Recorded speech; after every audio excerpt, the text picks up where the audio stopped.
ఏ number తీసుకోవాలి. నేను అందరికి కూడా ఒకటే చెప్తున్నాను, 1 నుంచి 31 తారీఖులో పుట్టిన వాళ్ళకు 46 నంబర్ తీసుకోండి బాబు అంటున్నాను అంతే. ఎందుకు అని మీరు ప్రశ్న అడుగుతారు. ఎందుకంటే 800 కోట్ల మందికి 46 అనే క్రోమోజోమ్ ఉంటుంది. ఒకవేళ 46 అనే క్రోమోజోమ్ ఉండకపోతే వాళ్ళు కింద మీద అయిపోతారు, ఆగమైపోతారు. సో ఈ 2, 11, 29 తారీఖులో పుట్టిన వాళ్ళకి 46 నెంబర్ చాలా అద్భుతంగా పనిచేస్తుంది. ఇంకా దాంట్లో డౌట్ లేదు. సో ఇక నెక్స్ట్ వీళ్ళకి ఇంకా లక్కీ నెంబర్ ఏంటంటే 42 నెంబర్ కూడా చాలా మంచిది. పేదవాడిని కూడా అపర కుబేర్ని చేసేది. అదేవిధంగా 51 నెంబర్ కూడా చాలా మంచిది. 60 నెంబర్ కూడా మంచిది. 69 కూడా చాలా మంచిది. ఈ నెంబర్స్ వీళ్ళు తీసుకోవచ్చు.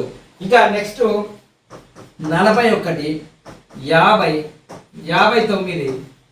సో ఈ నెంబర్స్ చాలా మంచివి. ఇంకా 55 నెంబర్ కూడా చాలా మంచిది. ఇవన్నీ లక్కీ నెంబర్స్ 2, 11, 20, 29 తారీఖులో పుట్టిన వాళ్ళకి. ఓకేనా? సో దాని తర్వాత ఏ నంబర్లు తీసుకోకూడదు